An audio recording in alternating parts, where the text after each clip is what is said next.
Boa noite, irmãos, a graça e a paz do Senhor. Estamos felizes, como acabamos de cantar, não há nada melhor do que estar sob a direção desse Deus maravilhoso, grandioso.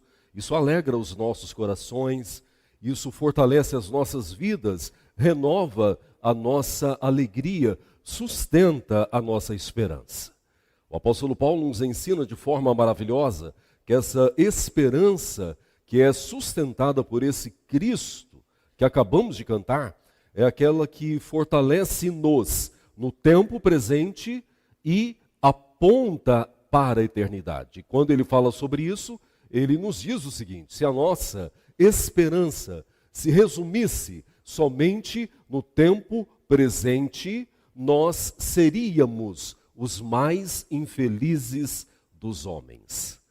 É maravilhoso compreender a grande verdade que a nossa esperança está em Cristo Jesus. E tudo isso tem a ver com a propagação do Evangelho, a comunicação do Evangelho, a pregação da palavra de Deus, que para o mesmo apóstolo é o poder de Deus para a salvação da humanidade, para a salvação do homem. Nós podemos fazer uma análise agora, pessoal, e chegaremos a uma única conclusão, apesar das nossas experiências tão distintas, das nossas histórias tão diferentes, a conclusão será a mesma, que nós não somos nada sem a palavra de Deus nas nossas vidas. Louvado seja Deus pela sua palavra.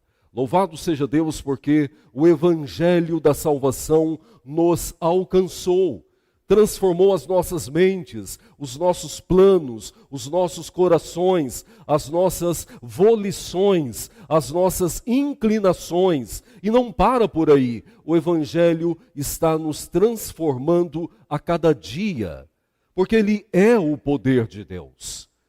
Comunicar o Evangelho é então falar da vida, é falar da redenção, é falar da remissão de pecados, é falar da intimidade com Deus, é falar da graça transformadora. Pregar o Evangelho é falar sobre um Deus que é grande em misericórdia e que, apesar de pecadores, Ele olha para nós com compaixão, transforma a nossa história e nos separa para a glória do Seu nome. Comunicar o Evangelho é a missão da igreja, é a minha missão, é a sua missão. Aqueles que são salvos em Cristo Jesus receberam a missão do próprio Senhor. Ide por todo o mundo, pregai o Evangelho a toda criatura, batizando-as em nome do Pai e fazendo-as discípulos de Cristo Jesus.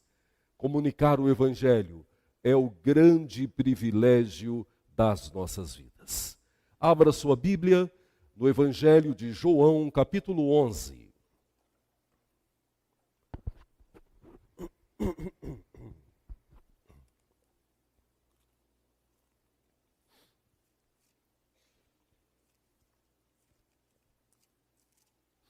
O Evangelho de João é datado entre os anos 90 a 100 depois de Cristo.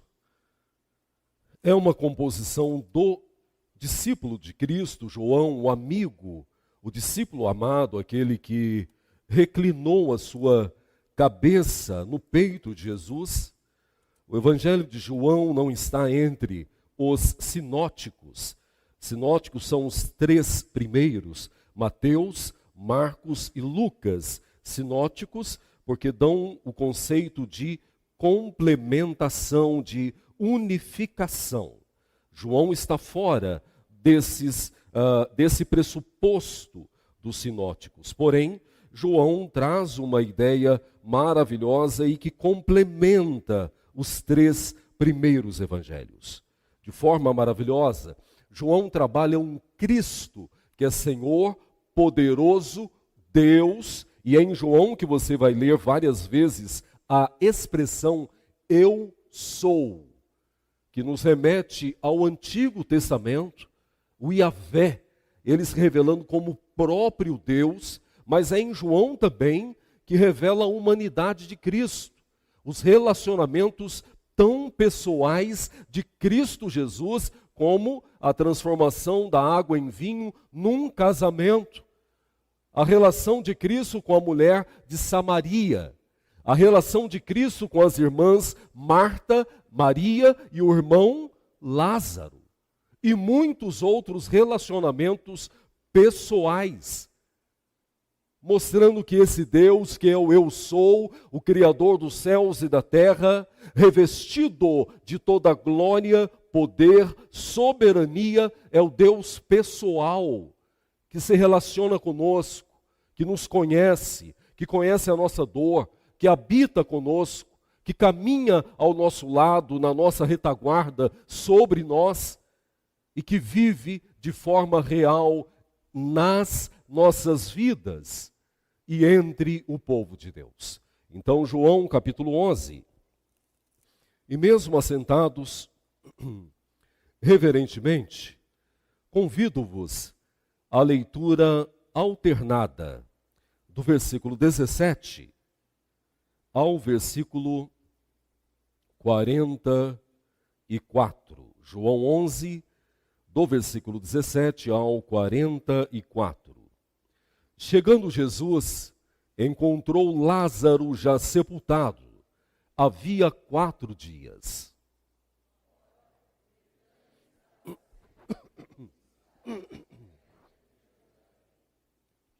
Muitos dentre os judeus tinham vindo ter com Marta e Maria para as consolar a respeito do seu irmão.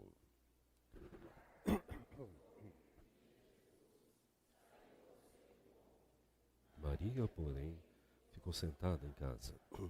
Disse, pois, Marta a Jesus: Senhor, se estiveras aqui, não teria morrido meu irmão. Tudo quanto pedires a Deus, Deus te concederá. Declarou-lhe Jesus: teu irmão há de ressurgir. Eu sei, replicou Marta.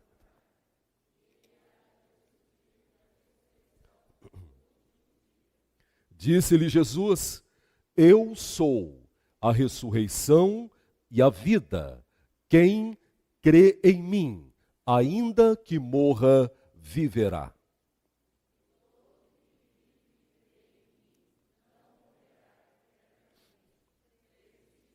Sim, Senhor, respondeu ela. Eu tenho crido que tu és o Cristo, o Filho de Deus, que devia vir ao mundo.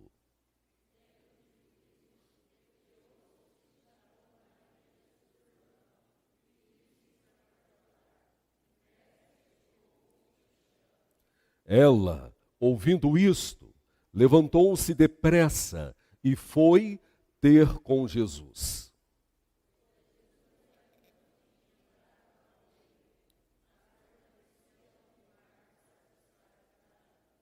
Os judeus que estavam com Maria em casa e a consolavam, vendo-a se levantar e sair, seguiram-na, supondo que ela ia ao túmulo para chorar.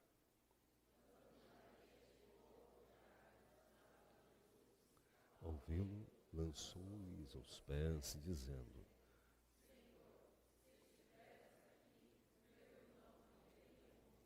Jesus, vendo-a chorar, e bem assim os judeus que a acompanhavam, agitou-se no espírito e comoveu-se.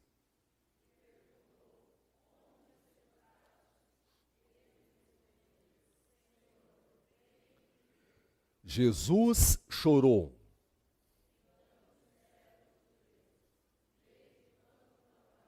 Mas alguns objetaram: não podia ele, que abriu os olhos ao cego, fazer que este não morresse?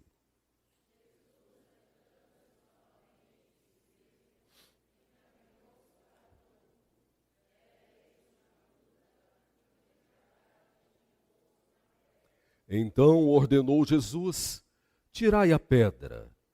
Disse-lhe Marta, irmã do morto: Senhor, já cheira mal, porque já é o quarto dia.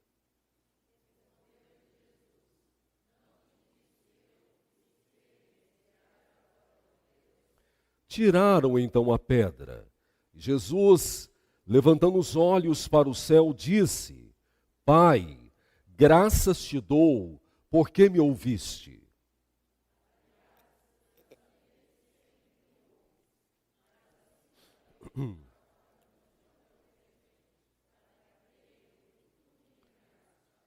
E tendo dito isto, clamou em alta voz: Lázaro, vem para fora.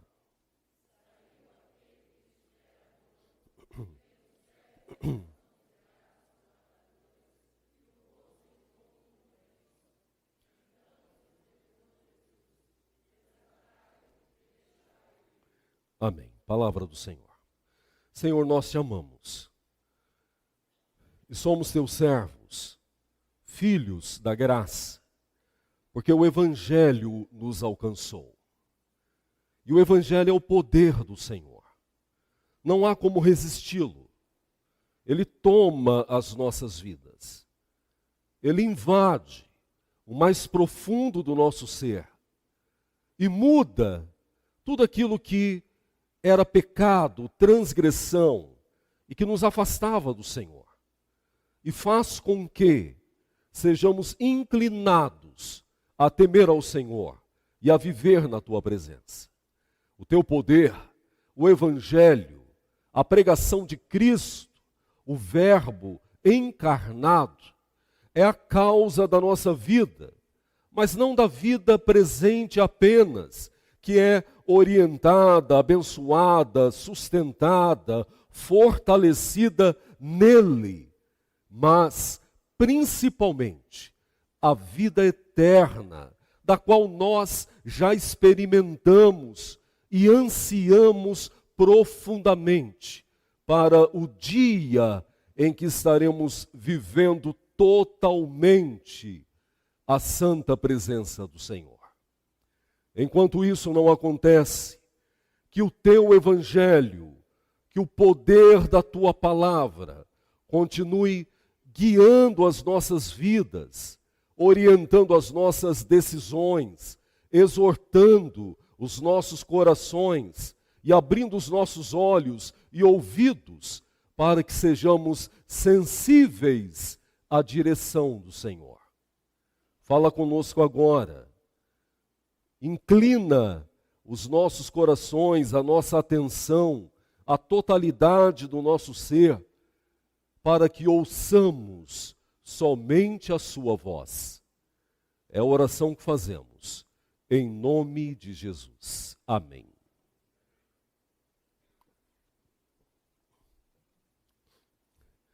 Qual foi a melhor notícia que você recebeu nessa semana? Se nós fôssemos franquear a palavra para que 10 pessoas se levantassem e pudessem compartilhar conosco uma boa notícia que você teve nessa semana, certamente nós seríamos muito abençoados com as experiências que Deus fez em vocês durante essa semana. Todos nós temos uma boa notícia. Todos nós experimentamos essa semana, de alguma forma, alguma ação poderosa de Deus em meio à nossa turbulência, em meio às tempestades da nossa vida, em meio às crises existenciais que nós temos, em meio aos nossos temores e também em meio aos nossos pecados. Certamente, Deus operou grandes maravilhas. A propósito, o hino de número 63 traz para nós uma mensagem maravilhosa, nos convocando a exercitar algo maravilhoso. Conta as bênçãos, dize-as quantas são, e verás surpreso o quanto Deus já fez. O início do hino é um grande desafio.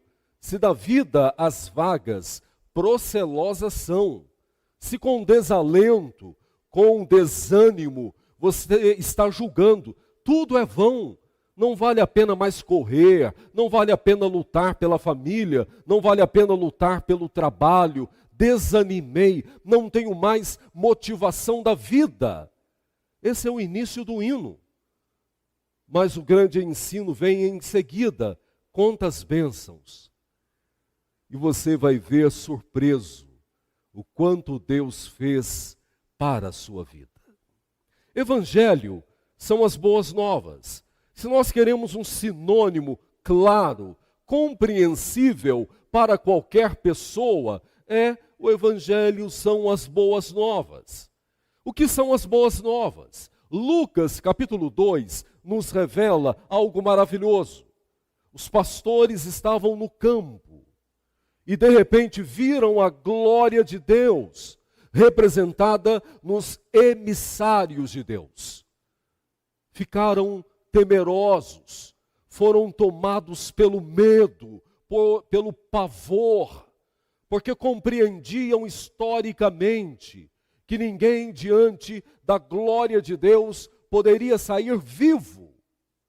Mas a voz da paz, a voz do alívio da alma, a voz que revela graça, misericórdia dos emissários de Deus foi a seguinte: não temas, não tenha medo, porque hoje eu trago a vocês boa nova, uma notícia maravilhosa, pois em Belém nasceu o Salvador. Que texto maravilhoso. Comunicar o Evangelho é anunciar que o Salvador nasceu, habitou entre nós, morreu a nossa morte, para que vivamos a sua vida, ressuscitou, vencendo a morte, e em breve voltará para buscar o seu povo. Isso é anunciar as boas novas. O texto que nós lemos revela essa grandeza. A grandeza do poder do Evangelho. A grandeza do Evangelho que revela a glória de Deus. A glória que preenche todos os vazios do homem. A glória que preenche todos os vazios da alma. Não há vazio na humanidade, não há vazio no coração do homem que não possa ser preenchido pela glória de Deus. O relato de João 11 mostra algo maravilhoso. Um Deus pessoal. Um Deus que intervém nas nossas dores, no nosso sofrimento. Lázaro, amigo de Jesus, estava enfermo. As irmãs mandaram um recado para Jesus. Jesus, o seu amigo está enfermo. A intenção de uma notícia dessa era para fazer com que Cristo pudesse ir, passar um tempo com eles. Havia intimidade daquela família com Jesus. A propósito, foi a irmã de Lázaro que havia ungido os pés de Jesus com um perfume muito caro, revelando a sua submissão e a sua entrega àquele Senhor. Mas Jesus não foi. Jesus se manteve anunciando a palavra de Deus. Depois de uns dias, Jesus partiu para aquela cidade. Os seus discípulos perguntaram: mas por que iremos? Jesus respondeu: Lázaro, meu amigo, está dormindo. Eles não compreenderam a mensagem de Cristo, pois nem sempre nós compreendemos. Jesus falou de forma categórica. Ele morreu, mas tudo isso para que a glória de Deus seja revelada. Primeira lição que nós temos: o Evangelho nos mostra que também nas nossas aflições, nos nossos temores, nas nossas grandes perdas, a glória de Deus está presente. Não é fácil compreender isso. Mas quando nós compreendemos, há um alívio da alma, há um consolo no coração. Por maior que seja o sofrimento, por maior que seja a nossa dor, há um alívio tão profundo que não pode vir de nada mais, senão da presença de Deus nas nossas vidas. Jesus chegou na cidade. A distância de Jerusalém para Betânia, que era a cidade de Marta, Maria e Lázaro, estava por volta de 3 quilômetros. Jesus chegou. Quando as irmãs souberam, Marta rapidamente foi até Jesus. E Marta revela essa mulher que não para, animada, que quer resolver as coisas muito rapidamente, que se incomoda com alguma coisa que está fora do lugar. Vocês lembram da relação de Cristo com elas em outro momento? Eles receberam Jesus, Jesus estava pregando para eles, ensinando, numa conversa muito pessoal, muito familiar. Maria bebia, aproveitava de Jesus. E Marta fazia o quê? Marta corria e limpava a janela, e limpava a geladeira, e esticava o tapete. E aí Maria falou: gente, Jesus, eu estou aqui bebendo do Senhor, porque ela entendia, mas Marta tinha algo ainda que a incomodava, porque quem age muito assim se incomoda com quem está quieto. Não é verdade? Os maridos sabem do que eu estou falando. Então quando você senta lá e fala: agora eu vou dar uma descansada, e a mulher está assim, ó, de um lado para o outro, né? Fardinho, pega a escada lá. E o Fardinho está lá, a hora que vai esticar a perna, passa a Marta com a escadona, e aí o Fardinho tem que ir atrás. Marta se incomodava, Maria está muito sossegada. Daí Jesus falou: Marta, aquieta o seu coração. Aquieta, porque Maria escolheu o que é melhor. Maria escolheu a minha presença. Então eles passaram por isso com Jesus. Nesse momento, Marta correu até Jesus. E Marta faz uma pergunta que também inquieta o meu coração, que inquieta o seu coração, sobre a soberania de Deus. Será que Deus é soberano mesmo? Será que Deus realmente está no controle de todas as coisas? Será que realmente nada foge do poder soberano e da suprema vontade do Senhor? Será que isso é verdade? Então Marta chegou a Jesus e disse para ele: Senhor, se tivesses chegado aqui há 4 dias, ele estaria vivo. Mas Marta não está revelando uma rebelião ou um questionamento, como muitas vezes eu faço.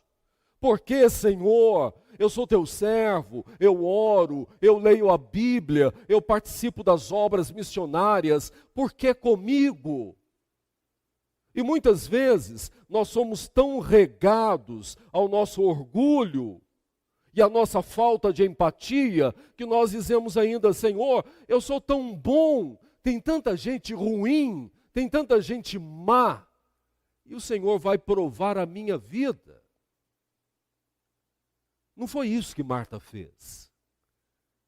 Marta revela um coração crente, um coração que conhecia o Evangelho, que conhecia as promessas, que sabia do poder de Cristo, que reconhecia que diante de Jesus não havia morte. A propósito, todos os mortos que estiveram diante de Cristo foram ressuscitados.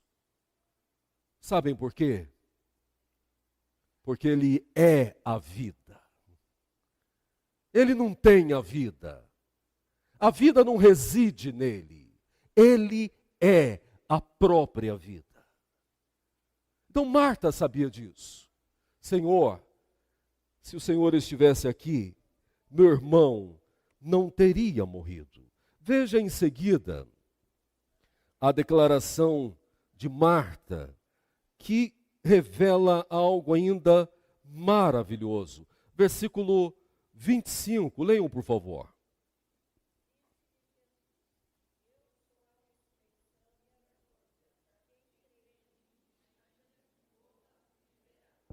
Leiam de novo, bem forte.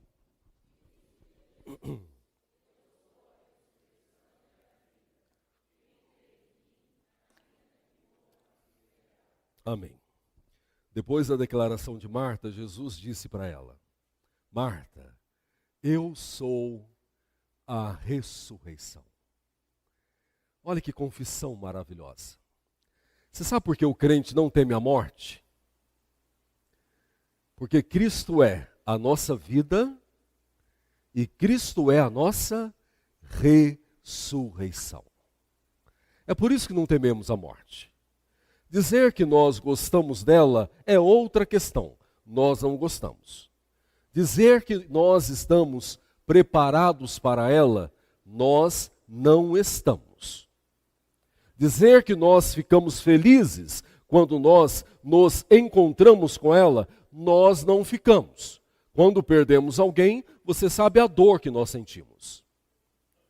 Fazer uma pergunta agora, Milena, se alguém quer ir para o céu, mas para ir para o céu você tem que morrer, dificilmente alguém vai levantar a mão. Não é verdade? Eu não vou levantar minha mão, mas nós queremos ir para o céu. Então a morte não é uma bem-vinda, mas nós não a tememos. Por que nós não a tememos? Porque Cristo é a nossa vida, Cristo é a nossa ressurreição. Ele venceu a morte. Qual é o cântico? Onde está, ó morte, a sua vitória? Cristo venceu a morte. A resposta de Marta foi a seguinte: conhecedora do poder de Deus, do Evangelho que transforma a vida, conhecedora das promessas do Evangelho de Cristo, ela respondeu: Senhor, eu sei. Meu irmão vai ressurgir no último dia, assim como todos nós iremos, assim como eu irei, como Maria irá, como os demais irão. Meu irmão também vai ressuscitar. Mas daí a resposta de Jesus consola os nossos corações, mostrando a segunda verdade do Evangelho. A glória de Deus consola as nossas vidas. Marta, não é disso que eu estou falando. Eu estou falando que eu sou a ressurreição. Seu irmão vai viver. E aí há uma questão muito interessante. Porque se de um lado há a soberania de Deus, o poder de Cristo, imensurável, porém experimentado por nós, do outro lado há a nossa responsabilidade. Qual foi a pergunta de Cristo para Marta? Você crê nisso? Você crê que Deus pode restaurar a sua vida? Você crê que Deus pode restaurar a sua família? Você crê que Deus pode restaurar o seu casamento? Você crê que Deus pode reconduzir os seus filhos ao caminho santo, aplanado pela palavra do Senhor? Você crê que Deus pode salvar o seu marido? Você crê que Deus pode salvar a sua esposa? Você crê que Deus pode mudar a sua sorte? Você crê que Deus pode curar a sua enfermidade, seja ela de alma, seja ela física, seja ela mental, ou seja ela qual for? Você crê que Deus é poderoso para fazer infinitamente mais? A glória de Deus nos revela algo poderoso. Deus faz infinitamente mais daquilo que pensamos, cremos e desejamos. Isso é o Evangelho. Esta é a pregação de Cristo Jesus. Em seguida, João revela algo precioso aos nossos corações. Versículo 27. Eu creio, Senhor. Eu creio. Eu creio que Tu és o Cristo, o Filho de Deus, que devia vir ao mundo. Versículo 28, leiam por favor.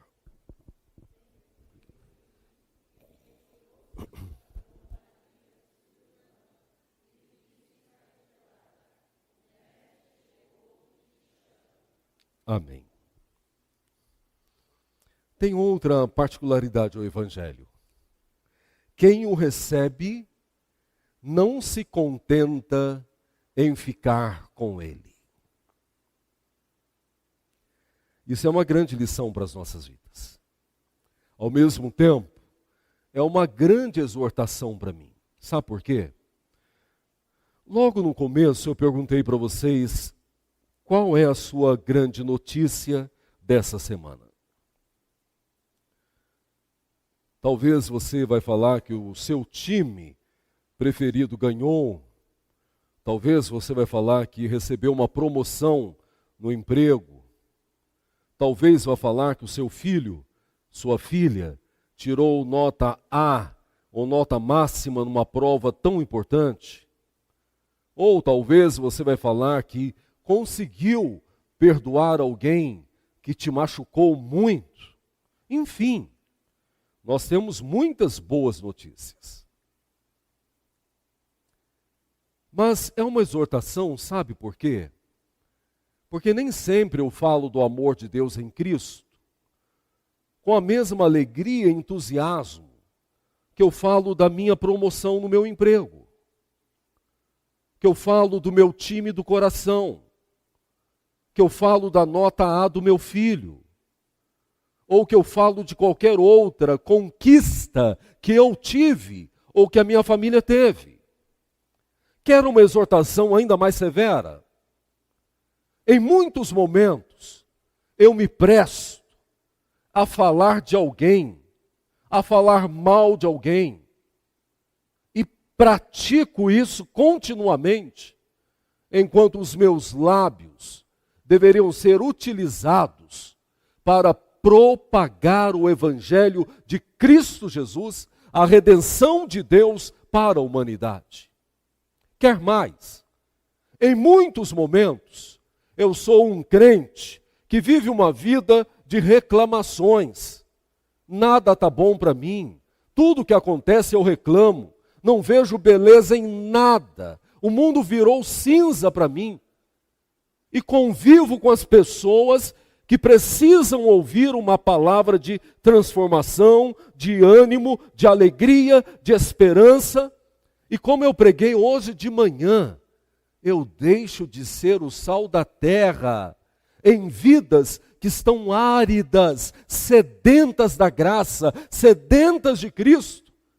E eu sou mais um homem crente que não sabe fazer nada mais dessa vida, senão de reclamar da minha sorte. Não, Marta correu para Maria, e há algo maravilhoso, ela chama a irmã, como aqui no canto. Você já fez isso? No meio de uma festa, no meio das famílias, ou do colégio, você chama alguém mais perto de você e fala, você não sabe o que aconteceu. Já passou por isso? Quem nunca passou, né? Às vezes a notícia é boa, outras é uma fofoca. Não deveria acontecer, mas acontece. Ela chamou Maria e falou, olha, você não sabe quem está aí. Jesus está aí. E olha que notícia maravilhosa, Simone. E Ele quer falar com você. Isso é Evangelho. Quantas vezes você falou isso essa semana?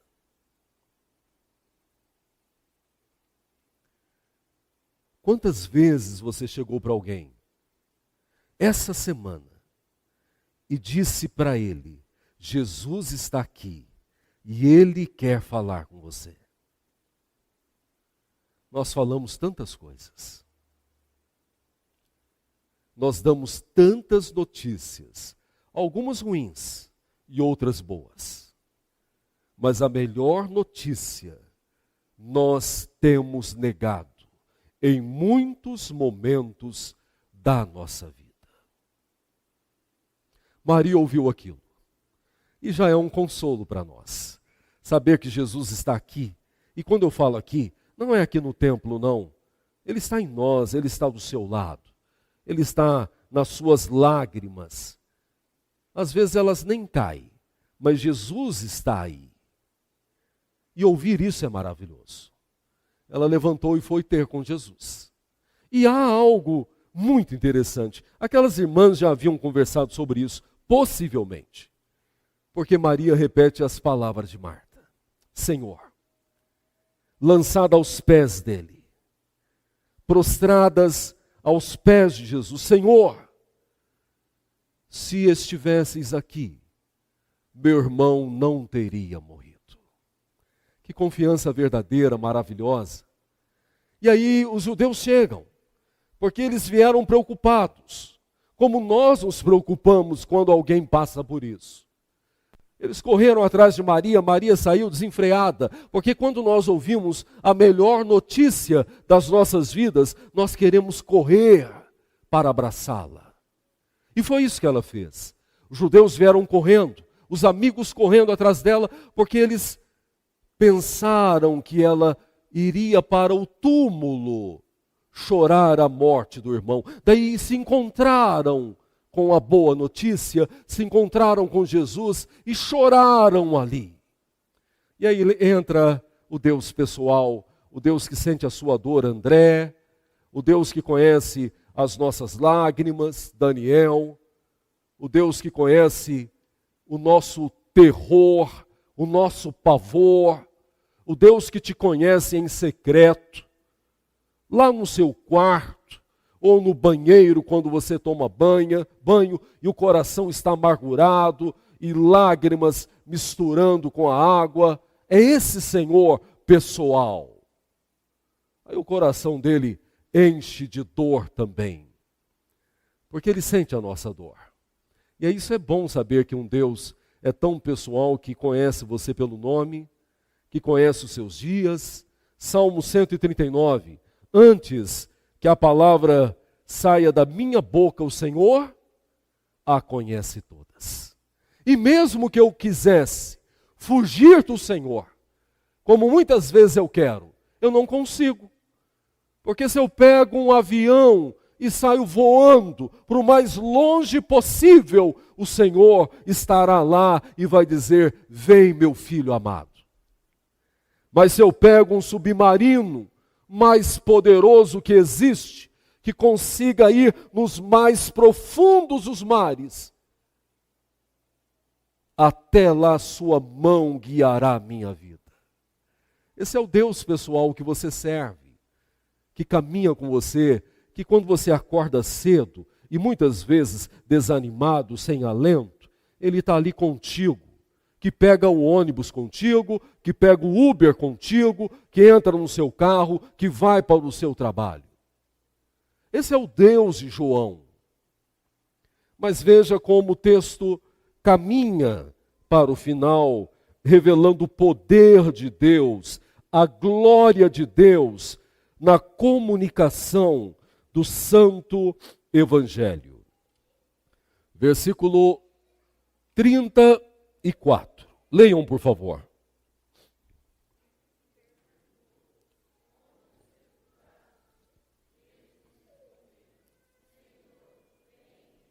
Há algo especial aqui. Aqui é a humanidade de Cristo, Célio. Jesus não é 50% homem e 50% Deus. Jesus é 100% homem, 100% Deus. Ou foi, nesse momento histórico. Nesse momento, Jesus, com o coração dorido, com a dor profunda da perda, olha para as pessoas e pergunta: onde sepultaram meu amigo? Ele não sabia. Não sabia.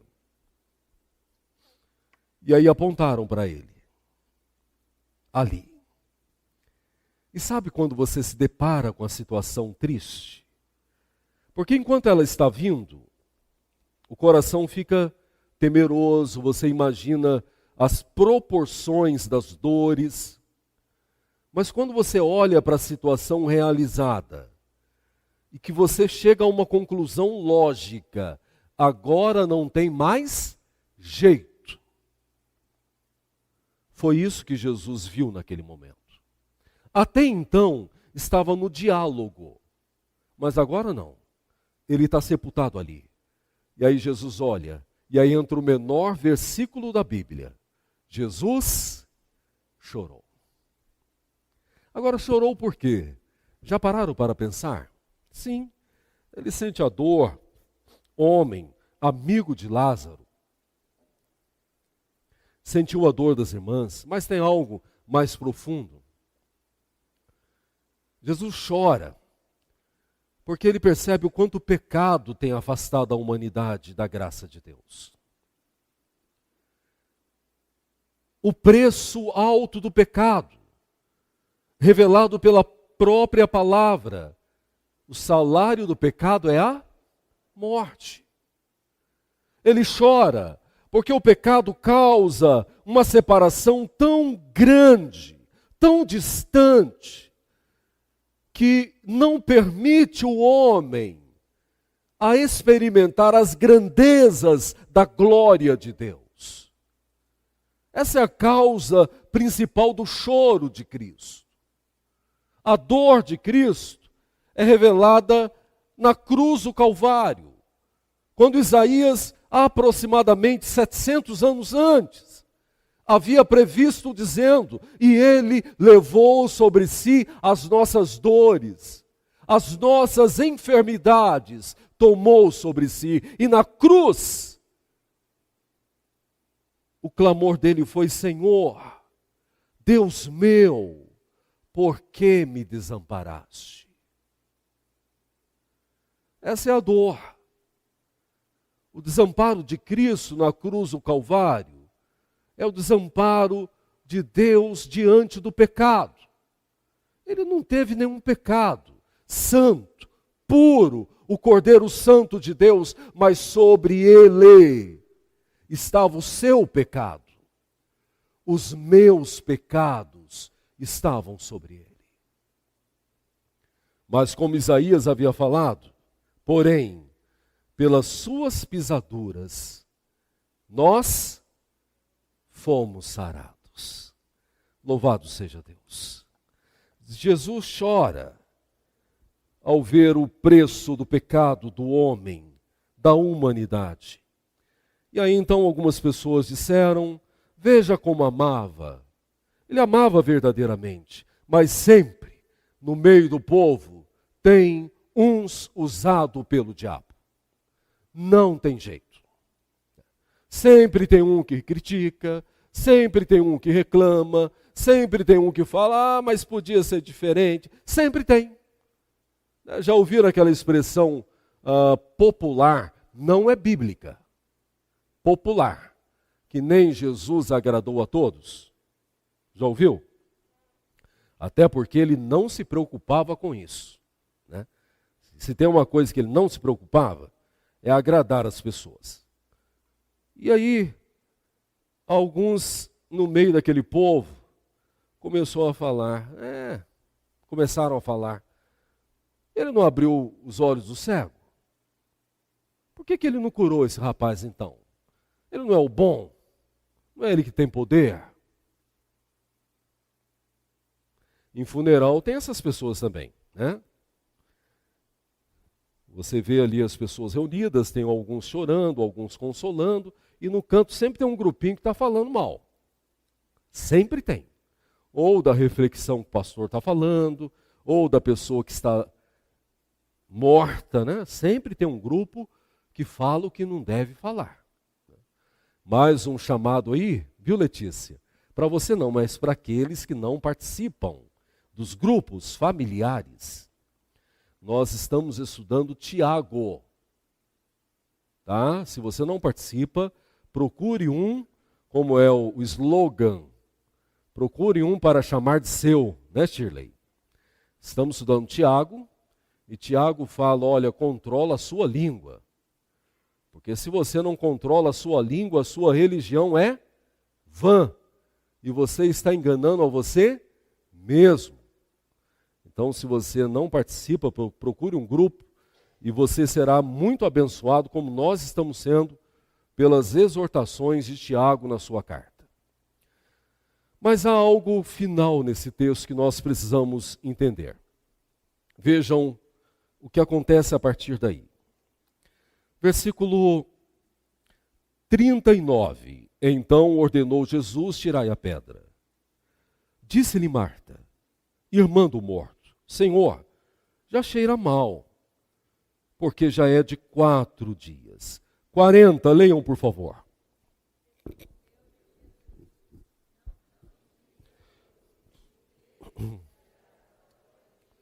Amém. Se o Evangelho revela a nossa fraqueza, sim. Revela a nossa incredulidade, sim. Revela a minha ingratidão, sim. Revela o meu pecado, sim. Porque ele é lâmpada. E onde há uma lâmpada acesa permanentemente, que é a palavra de Deus, não há trevas. Mas o Evangelho revela muito mais que isso. O Evangelho revela a glória de Deus. Marta levantou um questionamento que eu levantaria. Jesus, eu creio em ti, eu creio que tu és o Filho de Deus que devia vir ao mundo, mas aí já é demais. São 4 dias. E para nós aqui, não precisa ser muito inteligente para saber que 4 dias de um sepultamento, a situação já é precária, ninguém fica mexendo nisso. Mas Jesus já havia dito para os discípulos Shirley que aquela situação de Lázaro seria para a glória de Deus. Tentar entrar naquele túmulo e imaginar o que aconteceu não cabe a nós. A gente vai criar um monte de coisa. Mas de algo nós sabemos. Jesus é a própria vida. Mas tem uma oração de Jesus que marca as nossas vidas e que conduz a nossa história. E que nós precisamos aprender e colocá-la em prática no nosso dia a dia. Veja ainda no versículo 41. Tiraram então a pedra. Jesus levantou os olhos para o céu e disse: Pai, graças te dou porque me ouviste. Olha que maravilha. Ô Rui, sabe o que isso revela para nós? Que quando Jesus ouviu falar da doença de Lázaro, Jesus certamente já estava em comunicação com Deus. Isso é maravilhoso porque nos ensina a preciosidade da oração. Quer mais uma pergunta para você responder? Quantas horas você ficou no Instagram e no WhatsApp na semana passada? Pensa, chega em casa e coloca numa folha branca. E do outro lado você coloca: quantas horas você falou com Deus?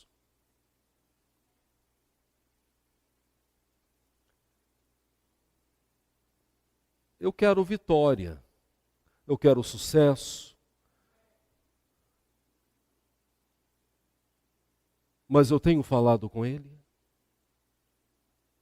Eu tenho buscado como eu devo buscar? Eu tenho orado como eu devo orar? Jesus é a nossa expressão máxima de oração.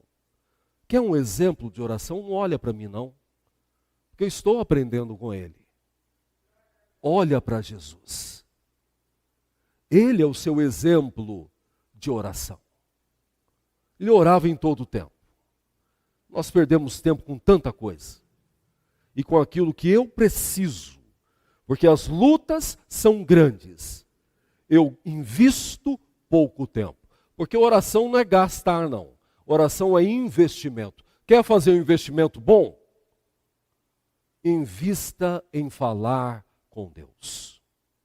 Eu te louvo, ó Deus, porque o Senhor me atende. E tem uma lição aí para nós, sabe qual é? Ele olha para o céu, né? Ele podia abaixar a cabeça, não é verdade? Fechar os olhos, que nós temos essa tradição. Tem que fechar os olhos, baixar a cabeça e orar. Jesus mostra algo diferente, tá? Ele, com os olhos abertos, ele fala com Deus. O que isso significa, Célio? que se você estiver com o coração realmente derramado na presença dele, você pode estar dirigindo o seu carro, pode estar tomando o seu banho, pode estar na sala da sua casa, falando com Deus. Veja, a oração é algo tão prático, tão prático. Você pode estar correndo na sua esteira, falando com Deus. Você não tem outra coisa mais prática do que a oração. Ou tem? Todos nós gostamos de comer. Pega um prato e vai na esteira tentar comer. Não. Pega o WhatsApp lá, que é o Senhor nosso em muitos momentos, e vai na esteira e tenta dar uma corridinha e responder o irmão lá. Não, você não faz nada mais. Agora a oração é algo tão prático que você pode estar fazendo qualquer coisa no seu dia e você pode estar falando com Ele. Que bênção, né? Que bênção. Jesus deu uma ordem e essa ordem nos dá outra lição. Qual é? O que Deus tem para fazer, Ele faz. O que eu tenho que fazer, Ele não faz. Não se esqueça disso. A sua responsabilidade Deus não vai fazer por você. Jesus é Deus. Deus abriu o mar vermelho, não abriu? Deus fez tudo do nada. Pelo poder da sua palavra, Ele trouxe tudo à existência. Ele poderia simplesmente, André, dizer, pedra, afasta. Não. Ó, pode tirar a pedra aí. O que você tem que fazer, Deus não faz por você. Não para por aí. Tirou a pedra e o que Jesus faz em alta voz? Lázaro, sai para fora. Por que ele fala em alta voz, Eliane, se ele estava morto? Não, ele fala em alta voz porque o evangelho tem que ser proclamado. Jesus é Senhor e Salvador para que todos possam ouvir. Essa é a comunicação do evangelho. Ter vergonha de falar de Cristo Jesus é o grande risco das nossas vidas. Porque a mesma palavra nos adverte, aqueles que se envergonharam de mim serão envergonhados no último dia. Então tem que falar em alta voz. A minha fé tem que ser professada em alta voz. E aí saiu Lázaro. Eu acho que vocês têm uma perspectiva que eu tenho. Porque enquanto criança, nascido numa família evangélica, nós temos as revistas de escola dominical. E assim como eu falei para vocês de Jonas na barriga do grande peixe, sentado numa mesinha com uma vela acesa, escrevendo, lembram disso? Lázaro saía mumificado. Como que vai andar se ele está mumificado? Não é a tradição hebraica ou hebreia, ou do povo judeu. Tá? Isso é uma tradição do Egito, a mumificação, que é depois dos processos ali, pegar um tecido e enrolar, né, membros justos. Não é a tradição daquele povo. Então, ele tinha os membros livres, que diante da voz poderosa daquele que é a própria vida, ele saiu. E aí Jesus disse o que para os homens? Agora tire os panos aí, tire as ataduras, porque ele está vivo. Repito para vocês, aquilo que você tem que fazer, Deus não faz para você. E aí ele restituiu Lázaro às suas irmãs. Comunicação do Evangelho. Você tem pregado o Cristo que é a solução para o maior problema da humanidade? O maior problema da humanidade não é econômico. O maior problema da humanidade não é a seca. E nós estamos sofrendo com ela.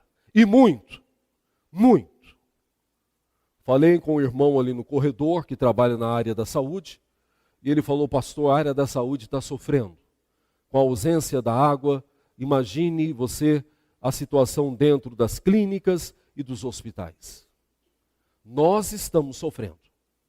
O maior problema da humanidade não são as guerras. O maior problema da humanidade não são as facções, divisões nas famílias, causadas pela política, pela ideologia e por muitos outros poderes. O maior problema da humanidade é o pecado. E é o Evangelho que é capaz de tirar o homem do pecado e levá-lo para viver a vida abundante em Cristo Jesus. Que o Senhor nos fortaleça e que sejamos uma igreja que comunica o Evangelho, porque o Evangelho é a revelação da glória poderosa de Deus. Em nome de Jesus. Amém. Convido os irmãos a se levantarem, vamos orar ao Senhor.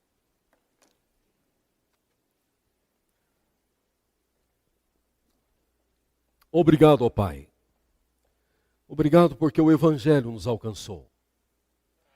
E como Paulo nos ensina aos irmãos em Éfeso, nos alcançou enquanto nós estávamos mortos em nossos delitos e pecados. Mas a voz do Evangelho, que é a própria vida, nos chamou. E quando essa voz chama, não há estado de morte que possa impedir o levantar do homem na presença do Senhor. Mas, Senhor, faça-nos como Marta, para que possamos comunicar o Evangelho da salvação, para que possamos levar a palavra de vida, Tu és a vida, para que possamos cumprir a missão deixada para nós como igreja do Senhor, pregar a Tua palavra a todo mundo, fazer discípulos, batizando-os em nome do Pai, do Filho e do Espírito Santo. Senhor, mostra para nós que não há notícia melhor e notícia que preencha totalmente as necessidades da humanidade do que a maior notícia, que Jesus é a solução para o pior problema do homem. Tu és a nossa vida, Tu és a nossa ressurreição. Clamamos, ó Pai, para que o Senhor nos leve desse momento de reflexão real da Tua palavra para uma semana de comunicação do Teu reino. Usa-nos no nosso trabalho, na nossa família, na faculdade, no futebol, na academia, onde estivermos. Usa-nos para falar das boas novas da salvação, para a glória do Senhor e para a salvação daqueles que andam sedentos da Tua presença. Nos dê uma noite de paz, de segurança. E se amanhã vivermos pela Tua misericórdia, que vivamos para o louvor e para a glória do Seu nome. Assim oramos, em nome de Jesus. Amém.